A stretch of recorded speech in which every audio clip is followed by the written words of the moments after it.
Assalamualaikum warahmatullahi wabarakatuh. Waalaikumsalam warahmatullahi wabarakatuh. Bismillahirrahmanirrahim. Alhamdulillahi rabbil alamin. Wal aqibatu lil muttaqin wala udwana illa 'alal zalimin. Wassalatu wassalamu ala ashrafil anbiya'i wal mursalin Sayyidina wa maulana Muhammadin wa ala alihi wa ashabihil mujahidin at-tahirin, amma ba'du. Saudara-saudara kaum muslimin rahimakumullah, manusia selalu berusaha untuk mencapai apa yang menjadi cita-citanya di dalam kehidupan ini. Segala daya dan dana, seluruh waktu dan tenaga, segenap kemampuan dan kekuatan dikerahkan untuk mencapai apa yang dicita-citakan.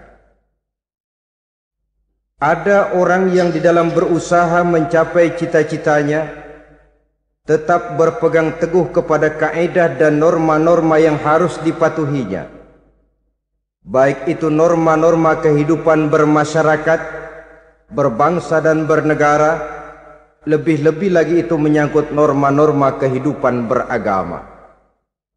Artinya, di dalam mencapai cita-citanya, dia tetap menghormati dan mentaati halal haram, mengenal hak dan batil, tahu mana yang boleh dan mana yang tidak boleh. Tetapi di lain pihak, tidak jarang, bahkan banyak sekali orang-orang yang di dalam usaha mencapai cita-citanya terjebak dalam prinsip menghalalkan segala macam cara untuk mencapai satu tujuan. Tidak ada lagi kaidah dan norma-norma yang harus ditaatinya. Ia tidak peduli dengan halal dan haram. Ia tidak kenal hak dan batil. Ia tidak tahu mana yang boleh dan mana yang tidak boleh. Segala cara dilaksanakan asal tujuan tercapai. Maka lahirlah orang-orang yang mengambil jalan pintas dan potong kompas dalam usaha mencapai apa yang menjadi cita-cita dan tujuan dalam kehidupannya. Begitulah kita lihat dalam kehidupan ini. Yang di bawah ingin cepat naik ke atas, sementara yang di atas bertahan tidak mau turun dari tahta dan singgasananya. Maka terjadilah benturan-benturan nilai dan kepentingan. Terbentuklah klik, klan, grup, dan sindikat-sindikat yang menyerupai mafia, di mana nilai objektivitas sudah sangat sulit ditemukan. Yang celakanya lagi, lahirlah budaya jilat-menjilat, upeti, dan lain sebagainya asal tujuan bisa tercapai. Sementara itu yang miskin ingin cepat menjadi kaya, sedang yang kaya ingin menjadi lebih kaya lagi. Kalau boleh tidak hanya sekedar dia saja yang kaya, anaknya harus kaya, cucunya tidak boleh miskin dan kere. Bahkan cucu daripada cucunya pun harus jadi orang-orang kaya. Ini keinginan yang wajar. Setiap orang tua tentu tidak ingin meninggalkan anak cucunya dalam keadaan miskin dan terlunta-lunta. Yang tidak wajar kalau keinginan itu membuat orang lalu menghalalkan segala macam cara, menyalahgunakan fasilitas yang dimilikinya, apalagi kalau dia berada dalam satu posisi di mana seharusnya dia memberikan contoh dan keteladanan. Maka akibatnya timbullah krisis wibawa, yang dari krisis wibawa ini mengendorlah disiplin. Sesungguhnya orang lalai, orang tidak mau berdisiplin karena di mukanya, di matanya, dalam pandangannya tidak ada lagi orang yang dianggapnya berwibawa. Dan wibawa itu hilang oleh karena orang merasa tidak ada keteladanan yang patut dijadikan contoh dalam kehidupannya. Inilah sesuatu yang kurang dirasakan di zaman kita sekarang ini. bukan kurangnya teori, bukan kurangnya segala macam kaedah dan dalil, tetapi yang kita rasakan sekarang ini kurangnya contoh dan keteladanan dari orang-orang yang seharusnya memberikan contoh dan keteladanan itu. Berangkat dari sejarah dan kehidupan Rasulullah sallallahu alaihi wasallam, keberhasilan yang beliau peroleh, salah satu dasar utamanya ialah satunya kata dan perbuatan. Tidak bermental ganda, tidak bermain minyak di atas air, tidak menggunting dalam lipatan. Lidahnya adalah hatinya, ucapannya adalah perbuatannya, dan apa yang beliau ajarkan kepada orang lain, beliaulah pelaksana pertamanya. Saudara-saudara kaum muslimin rahimakumullah. Sementara itu pada sisi lain, yang miskin ingin cepat menjadi kaya, maka ia terjebak dalam prinsip tujuan menghalalkan cara apapun saja dilaksanakan asal dia bisa segera menjadi kaya. Maka salah satu jalan yang banyak dilaksanakan orang untuk mencapai kekayaan tanpa harus peras keringat dan banting tulang seperti umumnya orang adalah melalui satu jenis permainan yang umumnya kita kenal dengan nama judi. Ada dua bentuk dan pola daripada judi. Walaupun seiring dengan kemajuan ilmu pengetahuan dan teknologi canggih, peradaban manusia semakin tinggi, maka jenis macam judi yang dimainkan oleh manusia ikut-ikut menjadi canggih. Tetapi pada umumnya ada dua jenis macam judi itu. Pertama, ada judi yang dilakukan secara langsung, dalam arti seorang petaruh berhadapan dengan bandar atau orang berhadapan dengan orang. Dari judi yang dilaksanakan secara langsung ini, efek negatif yang segera bisa kita lihat dengan nyata. Pertama, timbulnya rasa dendam dan permusuhan. Walaupun orang nampak duduk berhadap-hadapan, walaupun kelihatannya mereka tertawa satu sama lain, tapi yakinlah itu cuma sekedar kulit saja. Pikiran yang ada dalam benak tiap-tiap orang yang terlibat dalam perjudian tidak lain ialah bagaimana saya bisa mengalahkan lawan main saya. Akibatnya tentu bisa kita pastikan, akan timbullah dendam dan permusuhan bagi yang kalah, akan timbullah rasa sombong dan menganggap remeh orang lain bagi yang menang. Yang kedua, lalainya orang kepada apa yang menjadi tanggung jawab dan kewajibannya. Orang bisa lupa kepada anak dan istri. Kalau kepada anak dan istri saja sudah bisa lupa, apalagi kepada yang lain, sebab anak dan istri memang merupakan bagian daripada kehidupan kita. Konon lagi saudara, konon lagi keluarga yang lain, anak istri saja bisa terlupakan oleh penyakit dan permainan yang bernama judi ini. Yang ketiga, hilangnya rasa sayang kepada harta. Harta yang didapatnya dengan peras keringat dan banting tulang. Mungkin pergi pagi dan pulang sore. Setibanya dia di meja judi, apalagi uang tadi sudah bertukar dengan dalam bentuk koin, maka rasa sayang kepada harta itu tidak akan pernah ada lagi. Tetapi saudara-saudara, bagaimanapun juga, judi dalam artian langsung semacam ini hanya melibatkan orang-orang tertentu. Artinya selektif. Ada judi yang lebih berbahaya daripada jenis ini, perjudian massal. Taruhlah roulette dan kasino itu judi. Tetapi judi jenis roulette dan kasino ini bahayanya hanya untuk orang-orang tertentu yang memang sudah mapan, kelompok elit. Masa iya bocah angon di kampung main roulette? Apa ia yang tinggal di pinggir kali kenal kasino? Ya entahlah kalau kasino Prambos ya. Dari judi massal semacam ini lahirlah penyakit yang dinamakan tulul amal. Tulul amal, orang yang terlalu panjang angan-angan. Bukan tidak boleh orang bercita-cita, sebab cita-cita itu perlu. Katanya manusia tidak makan masih bisa hidup 1 bulan lebih. Manusia tidak minum masih bisa hidup 3 hari lebih. Tapi manusia tidak punya cita-cita 1 jam pun dia tidak akan bisa hidup. Karena faktor yang membuat kita bergairah menghadapi kehidupan, faktor yang mendorong kita untuk tetap berusaha dan tegar menghadapi resiko, karena adanya cita-cita di dalam kehidupan kita.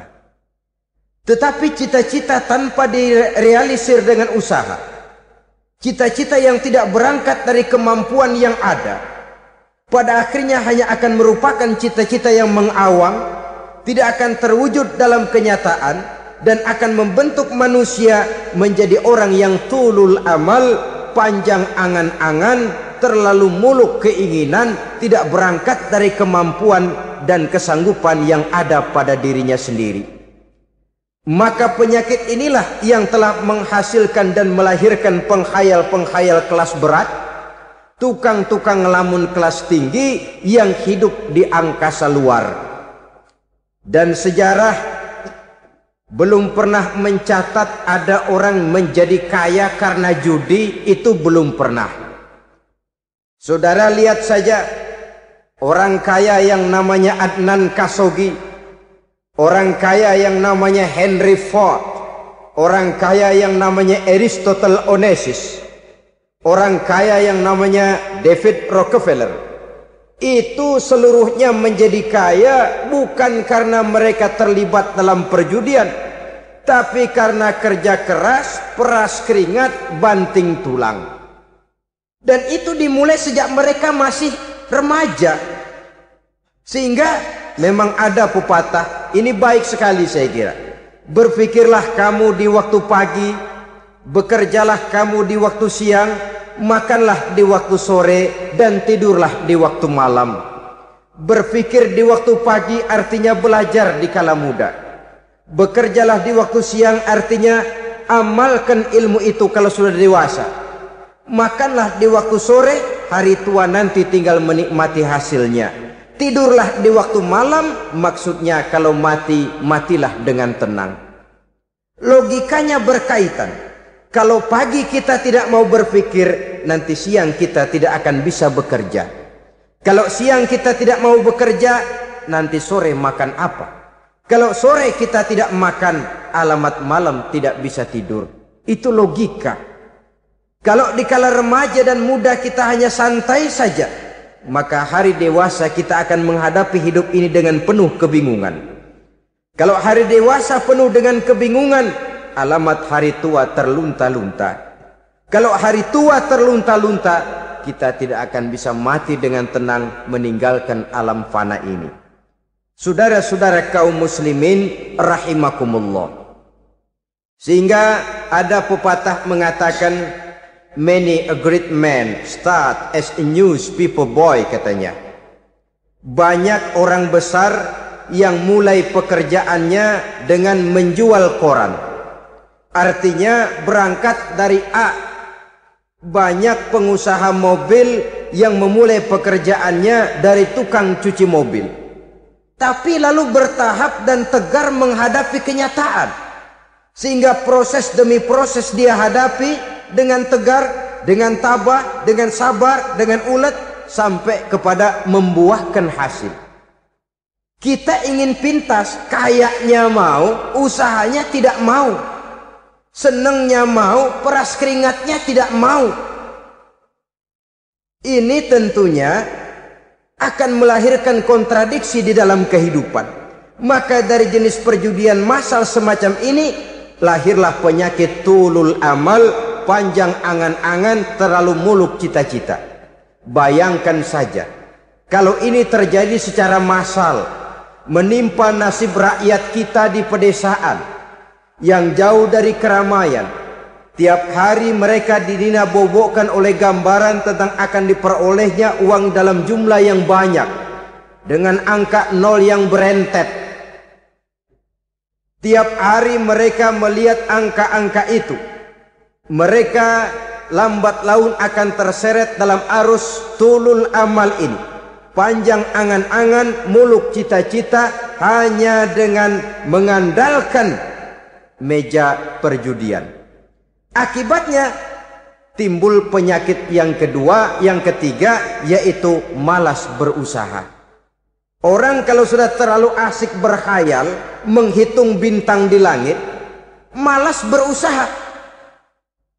Kalau ada temannya kerja jadi buruh kasar, bawa hasil yang merupakan jerih payah dan peras keringat dia, satu minggu bergaji 10-15 ribu, diketawain.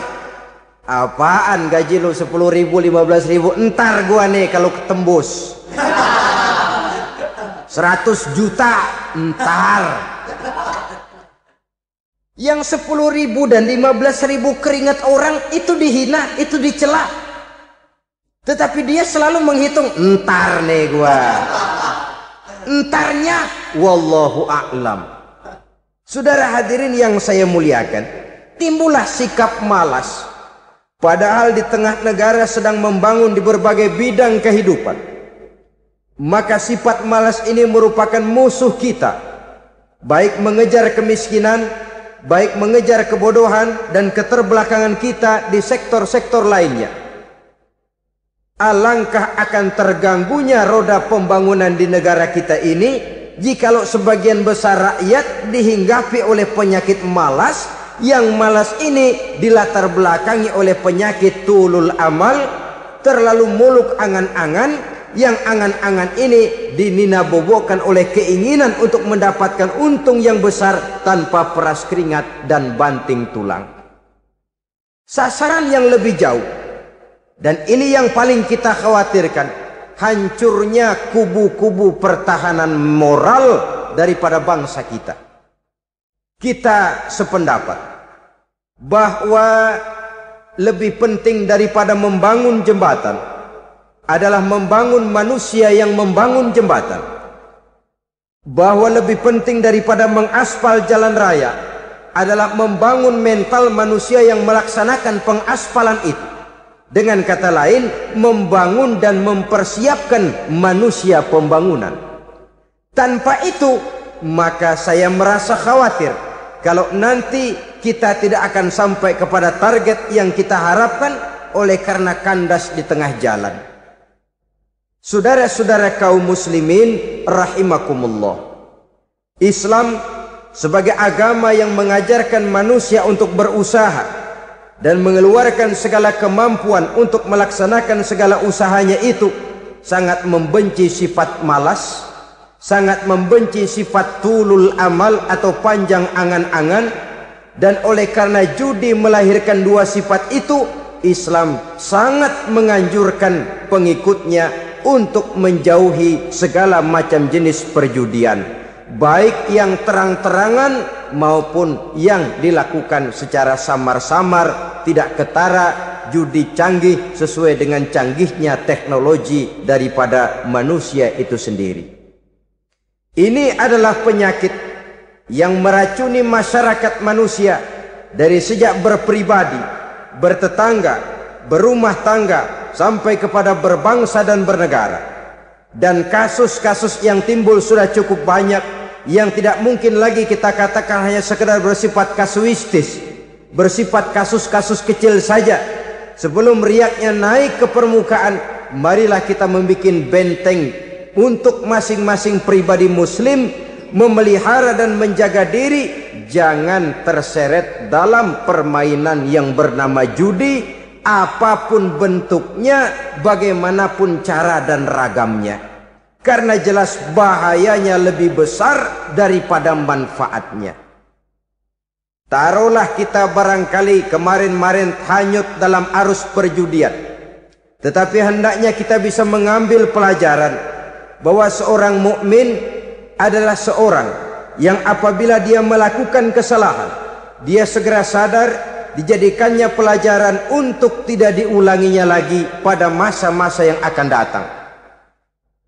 Dengan sikap semacam itu, kita tidak lagi akan mengulangi kesalahan-kesalahan lama, dan grafik kehidupan kita dari hari ke hari akan makin menunjukkan hal-hal yang baik dan positif adanya. Saudara-saudara kaum muslimin rahimakumullah. Kalau ABRI masuk desa, rakyat beruntung. Kalau jaksa masuk desa, rakyat bahagia. Kalau koran masuk desa, rakyat ikut jadi cerdas. Tapi kalau judi masuk desa, rakyat kiamat. Pembangunan akan terbengkalai. Roda perekonomian akan lesu. Karena mestinya orang membelanjakan uang untuk sesuatu yang dia perlukan. Akhirnya dia belanjakan untuk sesuatu yang dia tidak perlukan. Karena gambaran, khayalan akan mendapat keuntungan yang jauh lebih besar lagi. Padahal istilah orang-orang tua kita dulu, lebih baik makan singkong betulan daripada makan roti ngimpi. Artinya uang yang 1.000-2.000 rupiah itu lebih baik dibelikan beras, dimasak, makan bersama anak dan istri, terasa nikmat dan halalnya, ketimbang beli kertas lalu ngelamun, menghayal, menghitung yang bukan-bukan. Itu kertas dibolak madep mulon, dibolak madep mudik, diputar sana, diputar sini, akhirnya palanya ikut muter. Kira-kira apa yang cocok? Masih belum puas, kertas dilihat, orang gila ditanyain. Sudah tahu waras, orang gila yang ditanya. Masih belum puas, nanya orang gila, tidur di kuburan. Allahu Akbar. Padahal di rumahnya tempat tidurnya empuk, anget, nggak ada nyamuk. Kuburan, tidur di kuburan. Dampak-dampak negatif yang semacam ini pada gilirannya mau atau tidak mau akan menyeberang kepada garis akidah, membahayakan dan mengancam nilai-nilai tauhid yang kita miliki. Sudah kertas dibolak-balik tidak puas, orang gila ditanya. Orang gila ditanya belum maram, tidur di kuburan. Barangkali ada bisikan. Saudara hadirin yang saya muliakan, memang walaupun wahyu sudah berhenti, tapi Allah masih memberikan ilham kepada hamba-hambanya yang dikehendakinya. Tetapi ilham itu bentuknya positif. Kalau saudara pagi-pagi berniat, tahu-tahu datang pikiran nanti malam mau ngaji, itu namanya ilham. Kalau saudara sedang merenung, tahu-tahu datang pikiran, saya mau sedekah, itu namanya ilham, bentuknya positif. Tapi kalau ngelamun, tahu-tahu datang pikiran nomor sekian sekian sekian pasang, itu bukan ilham, itu belis. Saudara hadirin yang saya muliakan, tidak puas tidur di kuburan, cari yang lebih paten lagi, dukun ditanya. Nah, saya ingin menuduhkan persoalan. Apa tidak boleh orang ziarah kubur? Apa tidak boleh orang pergi ke dukun? Ini dalam kaitannya dengan judi, karena ini penyakit yang sudah merajalela, mewabah di kalangan masyarakat kita di lapisan yang bawah ini. Saudara hadirin yang saya muliakan, ziarah kubur bukan saja boleh, malah dianjurkan oleh Nabi. Tetapi ziarah kubur yang dianjurkan oleh Nabi itu dengan tujuan pertama, agar orang ingat kepada mati. Kafa bil mauti wa'izah, kata Nabi. Cukup dengan mengingat mati menjadi pelajaran bagi kamu semua. Maka etikanya diajarkan, kalau saudara ziarah kubur, sampai di depan pintu kubur itu kan, Assalamualaikum ya ahlal kubur wa inna insyaallahu bikum lahikun. Kami satu saat insya Allah pasti akan menyusul kamu. Kalau kamu sekarang berbaring di sini, satu saat kami akan berbaring di sini. Ziarah kubur mengingatkan orang kepada mati. Orang yang ingat kepada mati, gaya hidupnya lain dengan orang yang tidak ingat mati. Nah, orang kalau nggak ingat mati, gaya hidupnya nggak terkontrol. Kalau dia berkuasa, Fir'aun. Itu nggak ingat mati. Kalau dia kaya, korun. Sudah gambarannya nggak merupakan gambaran-gambaran yang baik.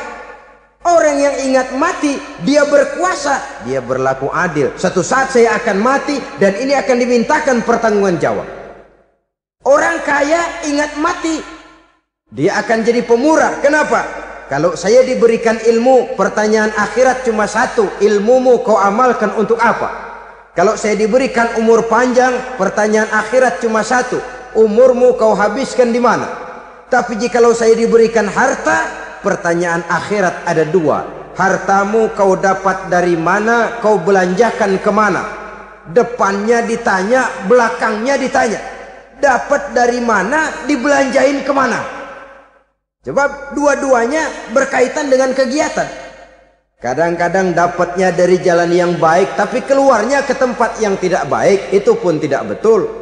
Atau dapatnya dari yang tidak baik, tapi dibelanjakan untuk yang baik, itu pun tidak bisa diterima. Oleh karenanya, dengan mengingat mati, gaya hidup seseorang jadi terkontrol karenanya. Yang kedua, dianjurkan kita untuk berziarah kubur itu mendoakan orang-orang yang sudah meninggal. Mal mayyitu fi qabrihi illa kal gharikil mutaghawis, kata Nabi. Orang yang sudah meninggal itu di alam barzakhnya adalah seperti orang yang tenggelam di lautan, menunggu doa dari keluarganya yang masih hidup. Apakah itu anaknya, kemenakannya, cucunya, dan lain sebagainya. Adapun yang kalau kita ziarahi itu kuburnya orang-orang yang kita tahu merupakan orang soleh, orang yang berjiwa bersih, yang kita kenal ketakwaannya kepada Allah Subhanahu wa Ta'ala, tidak ada salahnya kita bertabarruk, asal jangan dengan satu keyakinan bahwa dia secara mandiri bisa mendoakan kita. Dia hanya bisa melakukan itu hanya dengan izin Allah. Nah, umumnya orang kalau sudah ziarah ke kubur-kubur keramat itu Allahnya kelupaan. Itu yang dikhawatirkan merusak dan mengganggu akidah. Sehingga di awal-awal perkembangan Islam, Nabi pernah melarang orang ziarah kubur itu. Ini bisa kita simak dari hadis, kuntu nahaitukum an ziyaratil qabri fazuruha. Dahulu aku pernah melarang kamu untuk ziarah kubur. Adapun sekarang kalau mau ziarah, ziarahlah kamu. Kata-kata dulu aku pernah melarang kamu, itu menggambarkan bahwa pada permulaan perkembangan Islam, nilai keimanan para sahabat masih rapuh, masih lemah, masih memerlukan pembinaan. Sehingga kalau mereka sering ke kubur, dikhawatirkan mereka minta kepada kubur.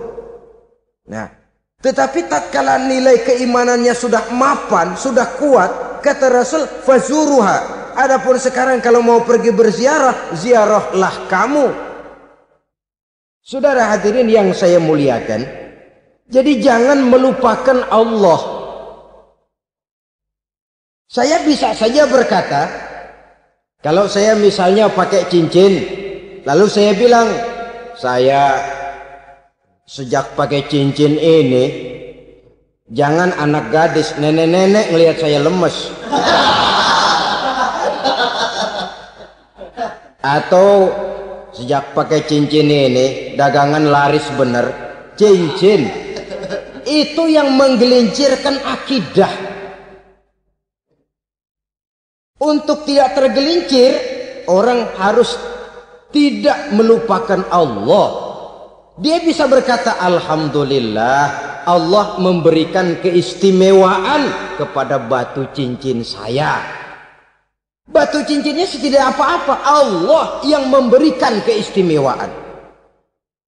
Ini dalam bentuk yang langsung. Dalam bentuk yang tidak langsung kita bisa lihat, misalnya kalau petani ditanya, oh ini bisa panen besar ini rahasianya apa Pak? Oh, pupuk urea, pupuk urea. Nah, Allah nomor 16. Seorang petani yang baik keimanannya, dia akan berkata, kami bisa panen besar karena izin Allah. Lah kalau pupuknya mah pakai pupuk urea, izin Allahnya dulu, baru kemudian pupuknya nyusul. Jadi sebenarnya bukan cuma pergi ke dukun yang bisa merusak keimanan, pergi ke dokter juga bisa loh merusak keimanan. Kalau berkeyakinan bahwa dokter itulah yang memberikan sembuh, kenapa akidah saudara tidak tergelincir karenanya? Dokter hanya memberikan obat dan resep, sembuh itu datangnya dari Allah. Ini yang diungkapkan lewat lisan Nabi Ibrahim alaihissalam, wa idza maridtu fahuwa yashfini. Apabila aku sakit, dialah Allah yang memberikan sembuh. Memberikan sembuh. Jangan juga menyalahartikan ayat ini. Ada ayat begini sakit terus nekat. Udah nggak usah berobat dah, memang penyakit dari Tuhan, ntar waktunya baik ya baik ya. Udah ampeg terus dah. Orang yang berobat saja belum tentu sembuh, apalagi yang tidak berobat. Sama juga orang nggak sembahyang kita ajakin ngotot, lo juga yang sembahyang belum tentu masuk surga katanya. Lah yang sembahyang belum tentu masuk surga, bagaimana cengoran lo yang nggak sembahyang?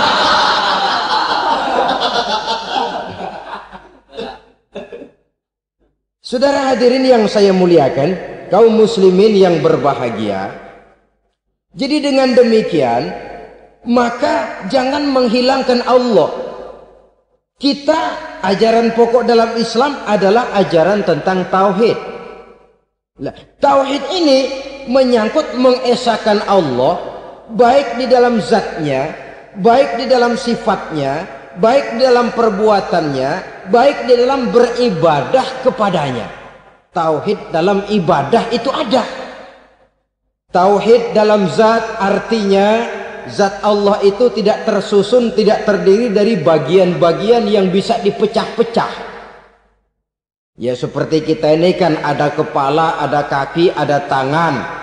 Allah tidak tersusun zatnya dari bagian-bagian. Esa zatnya tidak bisa dibagi-bagi. Esa sifatnya artinya Allah itu sifatnya tidak pernah berubah. Sejak dahulu sampai sekarang Allah itu cinta kepada orang beriman yang melakukan kebaikan, dan Allah benci kepada orang kufur yang melakukan kejahatan. Mustahil satu saat Allah berubah, orang kufur yang berbuat kejahatan didemenin, orang mukmin yang berbuat kebaikan dikeselin. Misalnya tahun 2000 Tuhan giliran jengkel sama orang mukmin. Itu mustahil, dia esa di dalam sifatnya. Lain dengan sifat kita manusia, sifat kita ini kan relatif. Ada saatnya kita senang, lain saat yang kita senang betul kita caci maki. Hari ini kita caci maki, besok kita puji. Lihat teman kaya, habis kita omongin, boleh jadi dia kaya, kenapa? Dukunnya 36. Begitu kita habis caci maki begitu, dia datang ngasih duit sama kita. Cacian itu bisa berubah menjadi pujian. Lu ya emang bukan main dah. Sifat kita itu relatif, bisa terpengaruh oleh situasi dan kondisi. Saudara hadirin yang saya hormati, kaum muslimin yang berbahagia, Allah juga esa di dalam perbuatannya. Artinya di dalam menciptakan apapun yang akan diciptakan oleh Allah, di dalam melakukan apapun yang akan dilakukan oleh Allah, tidak terikat kepada faktor lain, tidak memerlukan bantuan lain. Dia adalah mutlak. Nah, kemudian kita mengesahkan Allah dalam zatnya, mengesahkan Allah dalam sifatnya, mengesahkan Allah dalam perbuatannya, belum tentu berarti kita mengesahkan Allah dalam ibadahnya. Sebab banyak orang yang yakin betul Allah itu esa, teguh dengan pendiriannya. Tuhan lu siapa? Allah. Allah bagaimana? Esa. Bagaimana kalau dua? Kagak. Tiga? Enggak. Mantap. Soal tahlil paten. Tapi dalam ibadah kadang-kadang dia tidak mentauhidkan Allah. Ini makna wa ma umiru illa liya'budullaha mukhlisin. Kami tidak memerintahkan kepadamu kecuali untuk beribadah kepadaku, kata Allah, dengan ikhlas. Beribadah kepada Allah dengan ikhlas itu artinya apa? Beribadah hanya untuk Allah saja. Nah, kalau hanya untuk Allah saja, lalu kita minta berdoa di depan kuburan orang yang soleh, apa syirik? Tidak syirik. Kalau kita berkeyakinan bahwa orang tempat kita memanjatkan doa itu hanya bisa mendoakan kita dengan izin Allah. Dia sendiri tidak punya kekuasaan apa-apa. Tanpa izin Allah dia tidak bisa berbuat apa-apa. Itu tidak menyebabkan orang menjadi syirik. Sama saja dengan kalau saya berkata tadi, alhamdulillah Allah telah memberikan keistimewaan kepada batu cincin saya. Apa salahnya Allah memberikan keistimewaan kepada benda-benda mati? Allah memberikan keistimewaan kepada Hajar Aswad, benda mati. Allah memberikan keistimewaan kepada Masjidil Haram, benda mati. Allah memberikan keistimewaan kepada Ka'bah, benda mati. Orang tawaf keliling Ka'bah, sembahyang di Masjidil Haram, sujud menghadap kepada Ka'bah. Apakah jadi syirik? Tidak. Kita tidak menyembah Ka'bahnya, kita menyembah yang punya Ka'bah itu. Nah, di sini kita lihat bahwa fungsi Ka'bah hanya merupakan wasilah. Tapi kalau Allahnya kita hilangkan, jadilah kita penyembah batu. Hanya saja batu itu berbentuk 4 bernama Ka'bah. Sa'i, orang yang melaksanakan haji, lari-lari antara Safa dan Marwah, amalan apa itu? Seakan-akan kita menghormati bukit-bukit, gunung-gunung. Tapi bukan itu yang kita tuju dalam pelaksanaan sa'i itu. Yang kita tuju adalah ini perintah Allah. Allahnya yang diutamakan. Maka hal semacam ini tidak menyebabkan orang menjadi syirik dan tergelincir dari tauhid. Tapi kalau ziarah kubur dengan niat cari buntutan, cari nomor yang cocok, ini niatnya saja sudah salah. Nah, kalau berangkat dengan niat yang salah, sampai di sana saya yakin, seyakin-yakinnya amalannya pasti salah. Lah, kubur yang diziarahin bukan kubur orang soleh. Ya mana ada orang soleh ngasih kode buntut. Ada juga orang salah, bukan orang soleh itu. Kadang-kadang dia nggak tahu kuburan siapa, nongkrong aja di situ. Memang sulit, saudara-saudara. Mental ya, namanya mental. Kalau memang mental sudah mental judi, apa saja bisa dijudiin. Jadi orang nggak perlu sebenarnya pemerintah terlalu gini, nggak usah. Kembali saja kepada mental. Kalau mental memang sudah mental judi, apaan aja bisa dijudiin. Pulang tengah malam nabrak babi, babi yang keluar nih.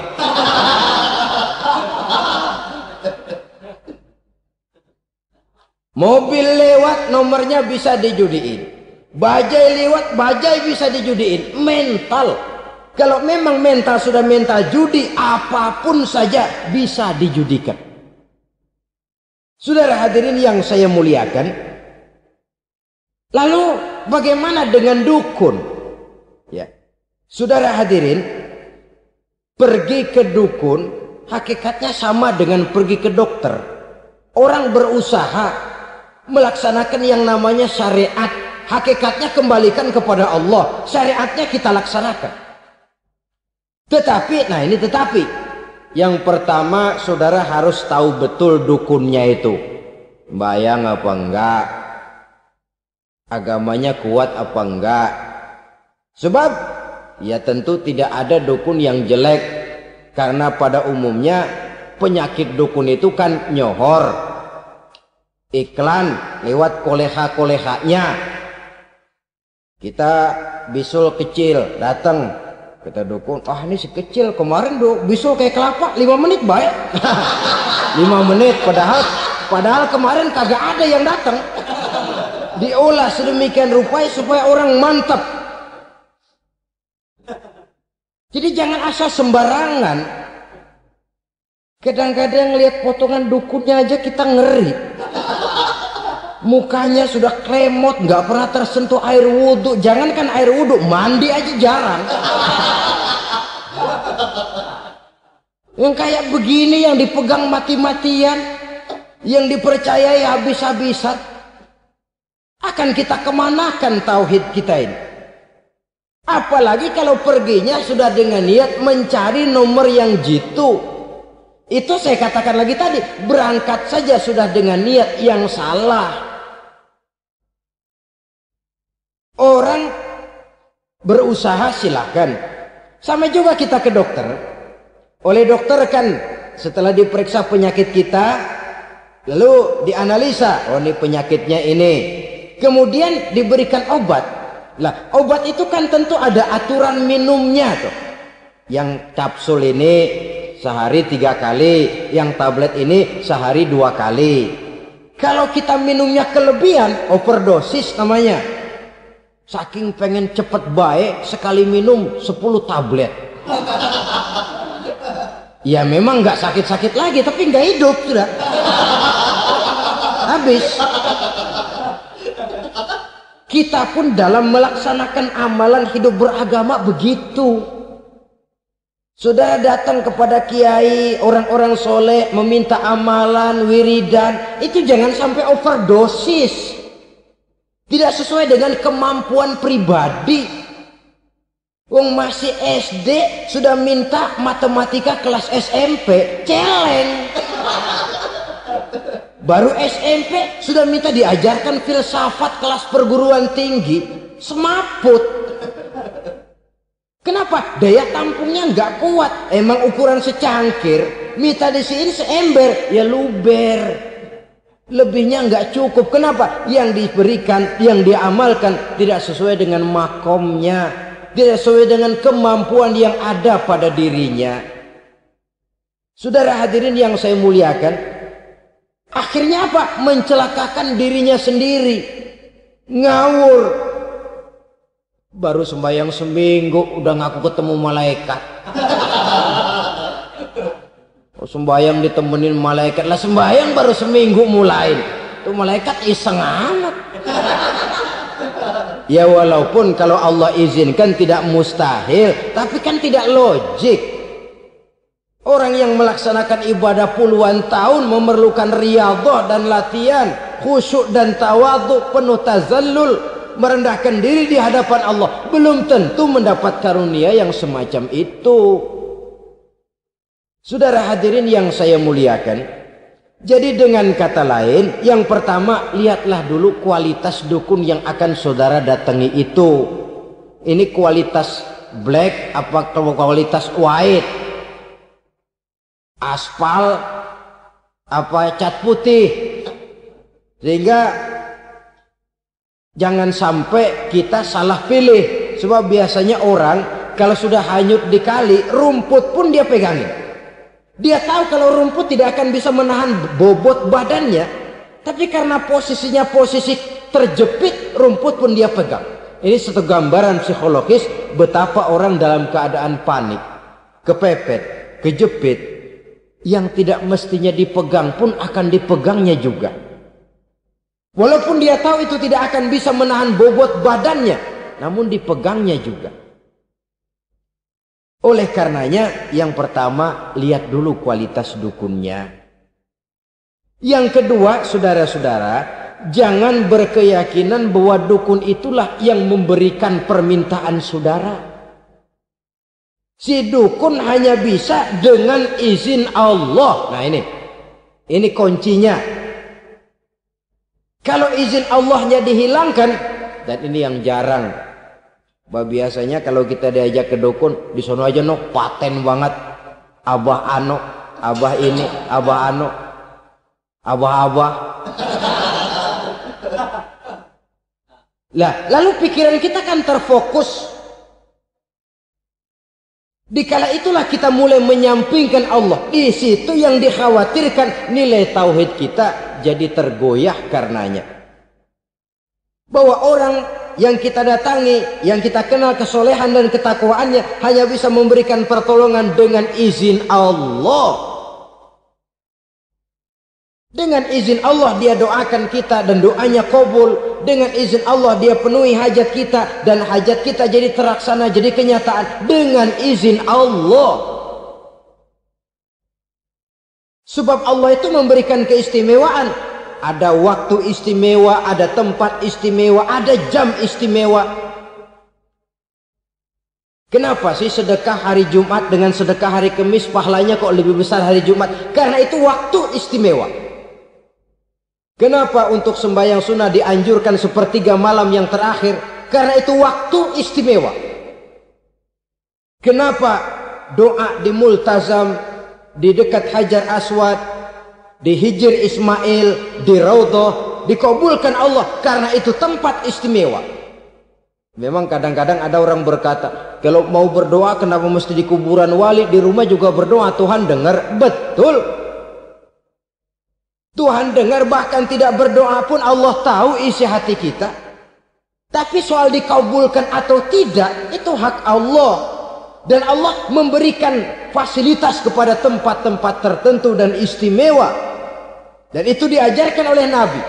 Di Raudhah perbanyak doa. Kenapa? Itu tempat yang mustajabah. Artinya Allah memberikan keistimewaan kepada tempat-tempat tertentu. Dalam konteksnya dengan ini, makom para aulia, para wali, para ulama soleh, tidak ada salahnya kita berdoa di sana, bertawassul, bukan meminta kepada si kiai, bukan meminta kepada si ulama, bukan meminta kepada si wali, meminta kepada Allah melalui tempat yang orangnya kita yakin dekat dengan Allah. Walaupun Allah tidak memerlukan perantara, itu jelas. Allah tidak memerlukan calo, memang. Tapi Allah menyediakan waktu dan tempat-tempat istimewa. Itu harus kita manfaatkan untuk mendekatkan diri dan berdoa kepadanya. Saudara-saudara kaum muslimin rahimakumullah. Saya kembali dalam konteksnya dengan dukun yang akhir-akhir ini jadi populer karena merajalelanya judi sampai kepada desa-desa. Pedesaan-pedesaan terpencil yang akibatnya menjauhkan orang dari nilai tauhid. Padahal benar kalau orang berkata kadzabal munajjimun walau sodaku. Tukang-tukang ramal itu bohong walaupun benar. Kalaupun betul, kebetulan. Itu maksudnya bohong walaupun betul. Betulnya betul kebetulan. Maka para remaja itu biasanya gemar kepada membaca bintang Anda minggu ini, kan begitu toh? Nah, apa Aries, apa Virgo, apa Leo dan sebagainya, dan itu memang menarik untuk dibaca. Rezeki sebelah kulon, asmara anget. Saudara hadirin, hal yang semacam ini boleh saja untuk dibaca, tapi tidak untuk diyakini kebenarannya. Boleh saja untuk dibaca, tapi tidak untuk diyakini kebenarannya. Karena meyakini kebenarannya sama saja dengan mendahului Allah.